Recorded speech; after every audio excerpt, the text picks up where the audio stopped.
लिए, ब्राह्मण के लिए गायत्री धर्म अति आवश्यक है। कहते हैं कि जब हम शौच आदि क्रिया को जाते हैं, ये सदाचार के नियम हैं, ऐसे नियम है जिनके बारे में हमें ज्ञान नहीं है।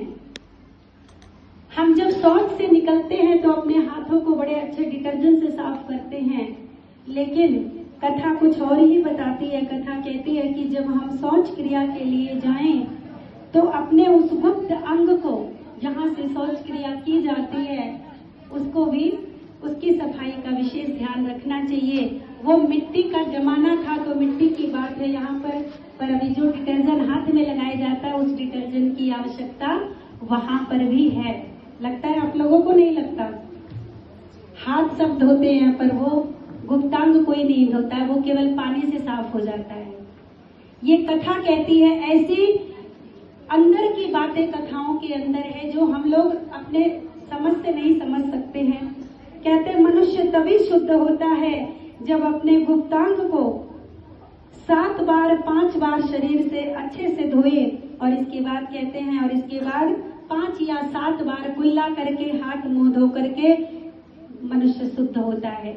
और शुद्ध मतलब ऐसा नहीं रसोई में जाने लायक शुद्ध नहीं हुए आप, बस केवल उस शौच क्षेत्र से बाहर आने लायक हुए हैं, और उसके बाद स्नान करके ही संपूर्ण शुद्ध माने जाएंगे। और कहते हैं कि जो भगवान शिव का भक्त है उसके लिए भस्म धारण अति अनिवार्य है। जैसे विष्णु भक्त की पहचान है तुलसी की कंठी माला और चंदन टीका, ऐसे शिव भक्त की क्या पहचान है? भस्म धारण, त्रिपुंड धारण, रुद्राक्ष धारण, ये अति आवश्यक है। कहते हैं ये वो हमारे शरीर के चिन्ह हैं। अगर जिन चिन्हों को धारण करते करते हमारा शरीर शांत हो जाए तो हमारी पहचान है। ये यम के जो दूत आएंगे वो दूर से पहचान जाएंगे कि ये शिव भक्त है, ये राम भक्त है, ये विष्णु भक्त है, इनको हमें नहीं छूना है। ये सर्टिफिकेट होता है हम लोगों का। इसीलिए प्रत्येक व्यक्ति के लिए तुलसी अनिवार्य है। ये मत सोचिए जब हम शुद्ध हो जाएंगे तब तुलसी धारण करेंगे, तब हम रुद्राक्ष धारण करेंगे, क्योंकि आप कलयुग के व्यक्ति हैं, कभी शुद्ध नहीं होंगे। कलयुग में संपूर्ण सदाचार कभी नहीं हो सकता है। इसीलिए कहते हैं ये भगवान के चिन्ह है, इन्हें नित्य धारण करना चाहिए आपको अपने मस्तक पर। अच्छा, एक चीज और कथा कहती है कि जब आप भस्म धारण करते हो तो कितना भी मंद दिमाग बच्चा हो, अगर नित्य माँ उसको उसके मस्तक पे भस्म लगाती है तो एक दिन ऐसा जरूर आता है कि वो बच्चा त्रिबुद्धि का हो ही जाता है। भस्म में ऐसी महिमा है, कथा कहती है भस्म कई प्रकार के होते हैं। गौ के गोबर से बना हुआ भस्म जिसको जला करके, वो सबसे उत्तम श्रेणी का भस्म बताया गया। दूसरा बताते हैं जो आप अपने घर में पूजा करते हैं, धूप बत्ती से जो निकलता है राख, उसे भी अपने घर में इकट्ठा करना चाहिए।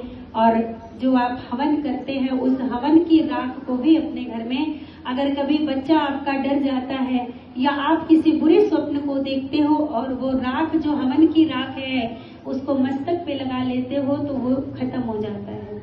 तो ये सारी चीजें हम हवन तो करते हैं पर हवन की उन चीजों का सदुपयोग नहीं कर पाते हैं। बस यही जानते हैं इसे जा करके यमुना जी में प्रभावित करना है, प्रभावित तो करना है पर अपने घर में भी जब तक दूसरी हवन ना हो जाए घर में होना चाहिए। तो इन सारी चीजों का ध्यान रखना है। और कहते हैं कि प्रातः काल की संध्या गायत्री मंत्र का जाप सूर्य देव को अर्घ प्रत्येक मनुष्य के लिए अति आवश्यक है।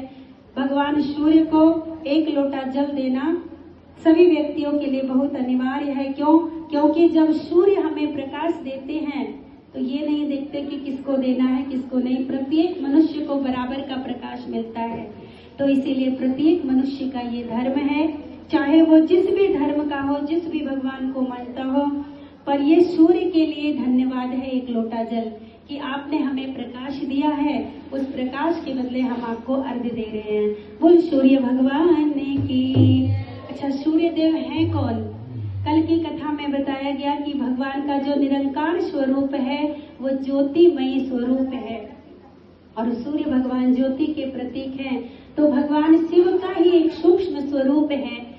भगवान की जब नारायण या शिव की जब तुलना की जाती है तो ग्रंथ कहते हैं करोड़ों सूर्य देवों के समान।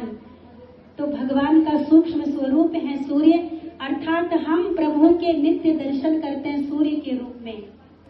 तो इसीलिए सूर्य का कथा तो कहती है सूर्य उदय और सूर्यास्त दोनों समय सूर्य का दर्शन करना चाहिए, बहुत ही पुण्य मिलता है। और कहते हैं इस प्रकार से